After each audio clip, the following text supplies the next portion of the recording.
Abrir la cerradura fue cosa de niños. Era un mecanismo simple de 3 piezas en línea. Jill podría haberla abierto con un par de clips para papeles. Según el mapa del ordenador de Trent, la puerta daba a un amplio pasillo. Y allí estaba. Echó otro vistazo a la pantalla del pequeño ordenador y lo guardó de nuevo, pensativa. Al parecer, existía una ruta de salida hacia la parte de atrás de la casa, que atravesaba varios pasillos y salas, situada más allá de una serie de habitaciones. Podría buscar a Wesker y a los demás por el camino y quizás asegurar la ruta de escape al mismo tiempo. Entró en el pasillo con la vereta completamente cargada. Era un muestrario de rarezas. El pasillo en sí no le llamó la atención. La moqueta y el papel de las paredes eran de color marrón y beige, y las amplias ventanas solo mostraban la oscuridad que reinaba en el exterior. Sin embargo, las cajas de los muestrarios alineadas a lo largo de la pared interior. En total había 3, y encima de cada una pequeña lámpara iluminaba su interior, mostrando una amplia variedad de huesos humanos blanqueados colocados en estanterías, mezclados con otros objetos oscuros más pequeños. Jill recorrió el pasillo deteniéndose un momento ante cada una de las cajas para mirar aquel extraño espectáculo. Allí había cráneos, huesos de brazos y piernas, manos y pies. Correspondían al menos a 3 esqueletos completos, y junto a los huesos se veían plumas, cuentas, cintas de cuero retorcidas. Jill cogió una de las cintas de cuero en su mano, pero la dejó enseguida de nuevo en su sitio y se frotó los dedos en los pantalones. No estaba segura, pero le pareció que aquella tenía el mismo tacto que tendría una piel humana curtida, rígida y al mismo tiempo ligeramente grasienta. La ventana situada a sus espaldas se partió en 1000 pedazos.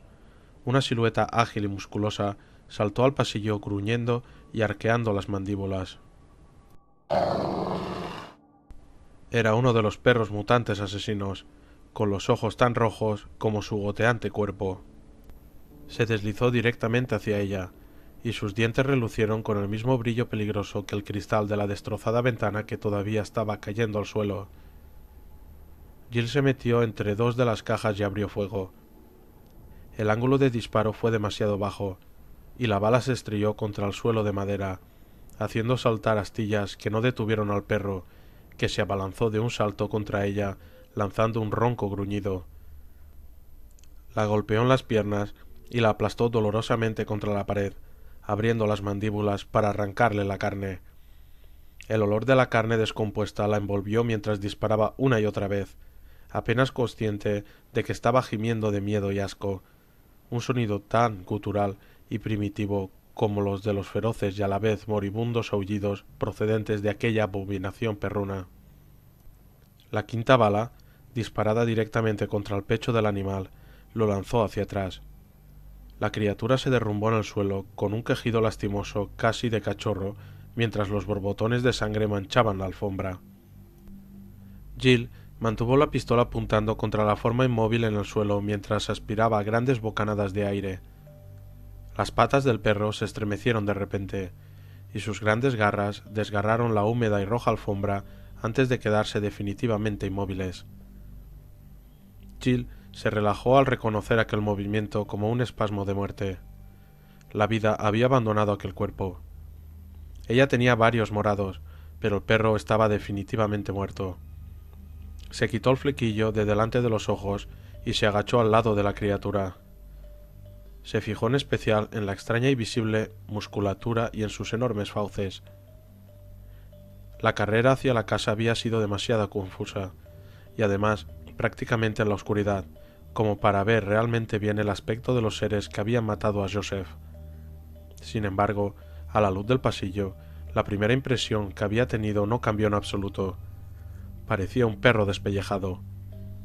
Se puso en pie y se alejó, vigilando atentamente las ventanas del pasillo. Era obvio que no ofrecían protección alguna frente a los peligros procedentes del exterior.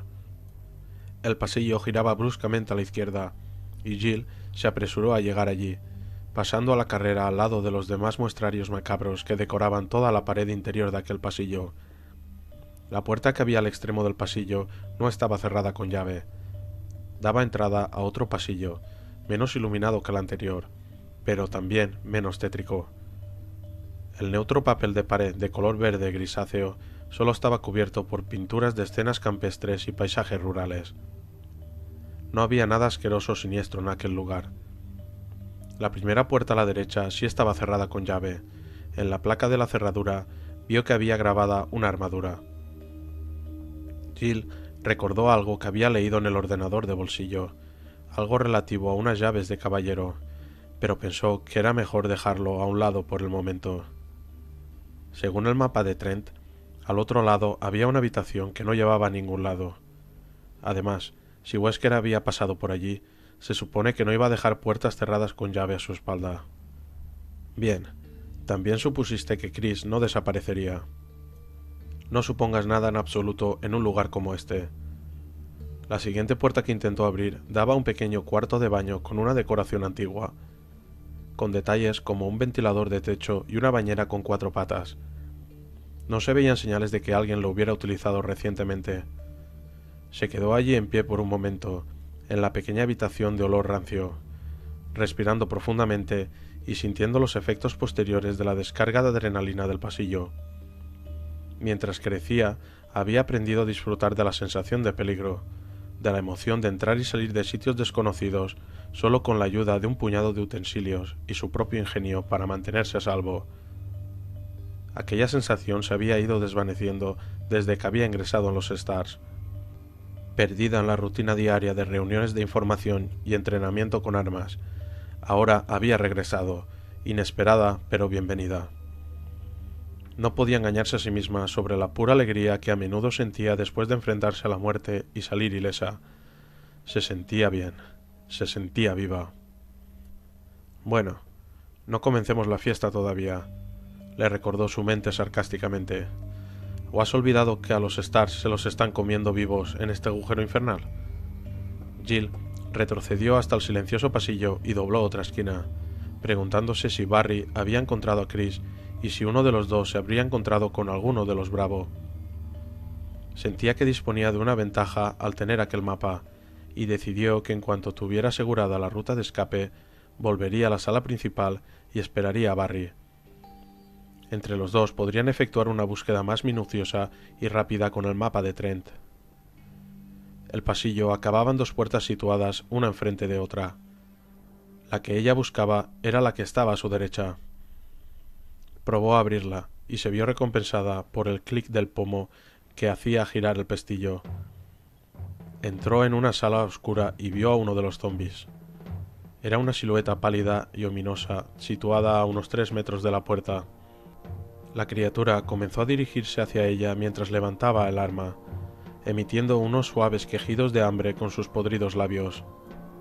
Uno de los brazos colgaba flácido en su costado, y aunque su hombro era un manojo de huesos asquerosos, su puño putrefacto se abría y se cerraba por el ansia mientras extendía el otro brazo hacia ella. La cabeza apunta a la cabeza. El ruido de los disparos resonó con estrépito en la fría penumbra. El primero le voló la oreja derecha, pero el segundo y el tercero abrieron 2 agujeros justo encima de las cejas. Unos oscuros fluidos comenzaron a bajar por su reseco rostro, hasta que la criatura cayó de rodillas, y sus vacíos e incansables ojos se pusieron en blanco al volverse hacia arriba. Oyó un sonido apagado de pasos arrastrándose en las sombras de la parte posterior de la habitación, justo hacia donde ella pretendía ir. Jill apuntó con su arma a la oscuridad y esperó a que aquello se acercara, con el cuerpo cargado de tensión. ¿Cuántas de estas criaturas hay por aquí? Disparó en cuanto el zombi asomó al doblar la esquina. La vereta saltó ligeramente en sus sudorosas manos. El segundo disparo atravesó el ojo del podrido cuerpo, que se desplomó inmediatamente al suelo de madera oscura y pulida. La viscosa y pegajosa sustancia que componía su ojo descendió por su esquelético rostro. Jill se quedó a la espera, pero aparte de los crecientes charcos de sangre que se extendían por el suelo alrededor de las criaturas muertas, no se movió nada más. Respiró por la boca para evitar lo peor de aquel hedor, y se apresuró a llegar al otro lado de la estancia para luego doblar a la derecha y entrar en un estrecho y corto pasillo que daba a una oxidada puerta de metal. La abrió y un soplo de aire fresco la inundó, un olor tibio y limpio después del frío hedor parecido al de un depósito de cadáveres. Jill sonrió al percibir el ruido de las cigarras y el zumbido de los grillos en el aire nocturno. Había llegado al final de su pequeña excursión, y aunque todavía no estaba fuera, los sonidos y olores del bosque renovaron su sensación de misión cumplida. Ya tenemos un camino seguro en la parte trasera de este lugar. Podemos dirigirnos hacia el norte, llegar hasta una de las carreteras locales y parar a alguien para que nos lleve hasta las barricadas de la policía. Salió a un sendero cubierto, compuesto por piedras verdes de mosaico rodeadas de unas altas paredes de cemento. En el techo del pasillo se abrían unos pequeños agujeros por donde circulaba el leve aroma de los pinos. La hiedra bajaba por las aberturas como un recordatorio del mundo exterior. Recorrió apresuradamente el paisaje en penumbra mientras recordaba que había visto en el mapa que al otro lado, al fondo y a la derecha, había una pequeña habitación, probablemente una cabaña de almacén. Dobló la esquina y se detuvo en seco ante otra puerta de metal de aspecto sólido. Su sonrisa se desvaneció cuando extendió instintivamente la mano hacia el pomo y se dio cuenta de que el agujero de la cerradura estaba taponado. Se agachó e inspeccionó el pequeño agujero con una de las ganzúas, pero quedó desilusionada. Alguien lo había rellenado de material sellador. A la izquierda de la puerta había una especie de diagrama incrustado en el cemento y fabricado con cobre. Eran 4 depresiones hexagonales, talladas sobre la placa lisa de metal, y cada uno de los agujeros del tamaño de un puño estaba conectado con los demás por una delgada línea. Jill entrecerró los ojos para poder leer las palabras grabadas en la placa de metal, deseando tener una linterna mientras se esforzaba por descifrar las palabras. Limpió con la mano la delgada capa de polvo de las letras grabadas y lo intentó de nuevo. Cuando el sol se ponga en el oeste y la luna se eleve por el este, las estrellas comenzarán a brillar en el cielo, y el viento soplará hacia el suelo. Entonces la puerta de la nueva vida se abrirá. Jill parpadeó. 4 agujeros. La lista de Trent. 4 símbolos heráldicos. Y algo acerca de una puerta de la nueva vida. Es un mecanismo de combinación para abrir la cerradura de la puerta. Coloca los 4 símbolos heráldicos en su sitio y entonces la puerta se abre. El problema es que aún tengo que encontrar los 4 símbolos heráldicos. Jill probó a empujar la puerta y sintió que su esperanza se desvanecía. La puerta ni siquiera se movió dentro de su quicio. No se movió en absoluto. Tendrían que descubrir otro modo de salir de allí, a menos que encontrasen los símbolos heráldicos, lo que en un sitio como aquel podría llevar años. Un solitario aullido resonó en la lejanía, y los aullidos de los demás perros cercanos a la mansión se unieron en un coro demoníaco. Los extraños sonidos ululantes rasgaron el tranquilo silencio del bosque. Había docenas de ellos allí fuera, y Jill se dio cuenta de que la idea de escapar por la puerta trasera quizá no era tan buena después de todo. Disponía de cantidad limitada de munición, y sin duda habría más criaturas de pesadilla deambulando por los pasillos, hambrientas, arrastrando los pies en un silencio carente de inteligencia mientras buscaban su siguiente festín macabro. Lanzó un profundo suspiro y comenzó a regresar hacia la casa, temiendo volver a oler aquel hedor a muerte frío y apestoso incluso antes de entrar e intentando al mismo tiempo prepararse mentalmente para enfrentarse a los peligros que parecían acechar en todos y cada uno de los rincones. Los Stars estaban atrapados. Chris sabía que tenía que aprovechar al máximo la poca munición de la que disponía, así que, en cuanto dejó atrás a Rebecca, cruzó a toda velocidad el oscuro pasillo, con sus botas resonando pesadamente en el suelo de madera. Todavía quedaban 3 de ellos, agrupados muy cerca de las escaleras. Los esquivó con facilidad y continuó su carrera hasta cruzar la estancia y doblar una esquina. Se colocó en la típica postura de tirador en cuanto llegó a la puerta que daba acceso a la otra sala, bien apoyado en las piernas, una mano sosteniendo a la otra y el dedo en el gatillo. Los zombies aparecieron uno por uno, doblando la esquina, gruñendo y tambaleándose torpemente, Chris apuntó con cuidado, mantuvo la respiración pausada, se concentró, apretó el gatillo y envió 2 proyectiles a través de la gangrenosa nariz de la primera criatura. Disparó un tercer proyectil justo en el centro de la frente del segundo zombi. Los fluidos cerebrales y el tejido blando salpicaron la pared de madera que había detrás de ellos cuando los proyectiles atravesaron sus cabezas. Acertó sus disparos contra el tercer zombi cuando los otros 2 todavía no habían terminado de caer al suelo. Se oyeron 2 nuevas explosiones apagadas y el entrecejo de la criatura se hundió hacia el interior de su cabeza para luego desplomarse como el saco de huesos que era. Chris bajó su bereta mientras sentía una oleada de orgullo. Era un tirador de primera clase, incluso tenía un par de premios que lo demostraban, pero siempre era agradable comprobar lo que era capaz de hacer si disponía del tiempo suficiente para apuntar. Su puntería al disparar mientras desenfundaba no era tan buena. Esa era la especialidad de Barry. Extendió la mano hacia el pomo de la puerta, espoleado por el recuerdo de todo lo que estaba en juego. Supuso que cada uno de los miembros del equipo Alpha sería capaz de cuidar de sí mismo, y que tenían las mismas oportunidades de sobrevivir que él. Pero esta era la primera operación de Rebecca, y ella ni siquiera tenía un arma. Tenía que sacarla de aquel lugar. Regresó a la estancia de suave luz y papel de pared verde y echó un vistazo en ambas direcciones. Más allá, el pasillo estaba envuelto en la oscuridad, por lo que no tenía modo alguno de saber si no habría peligro allí. A su derecha estaba la puerta con la espada grabada en la placa de la cerradura, y el primer zombi contra el que había disparado, tendido en el suelo en una posición grotesca y sin vida. Chris se sintió agradecido al ver que la figura no se había movido en absoluto. Al parecer, los tiros en la cabeza eran realmente la mejor manera de cargarse un zombi, justo lo mismo que ocurría en las películas.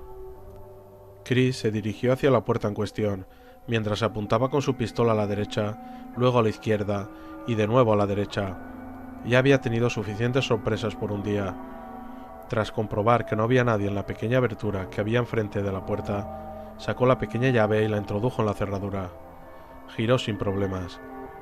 Chris entró en un pequeño dormitorio, solo un poco mejor iluminado que el pasillo, puesto que únicamente había una pequeña lámpara en el escritorio de una esquina. No había peligro a la vista, a no ser que estuviera oculto debajo del pequeño camastro, o en el estrecho armario situado frente a él. Se estremeció y cerró la puerta tras de sí. Aquellos eran los primeros temores de cualquier niño, y también habían sido los suyos.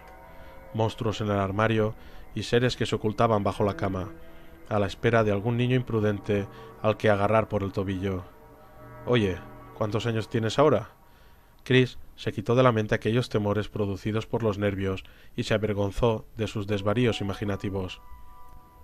Recorrió lentamente en círculos la habitación, mientras buscaba con la vista cualquier objeto que pudiera ser útil.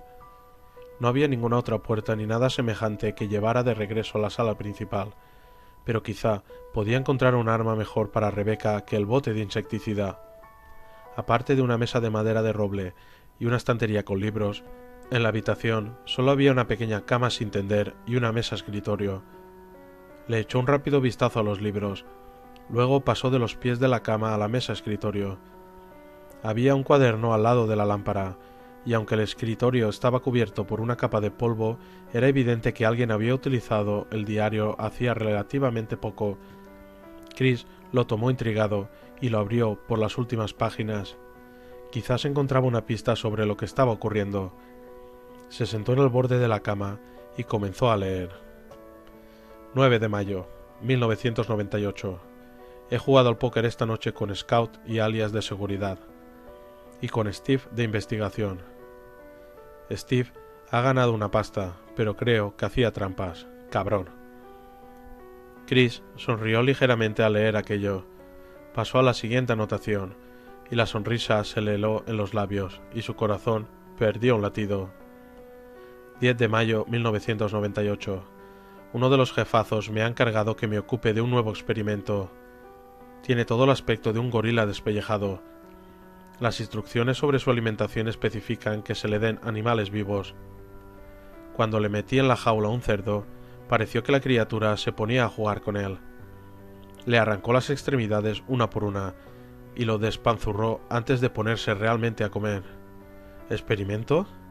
¿Podría ser que el que escribiera aquello se refiriese a los zombies? Chris continuó leyendo, animado por el descubrimiento.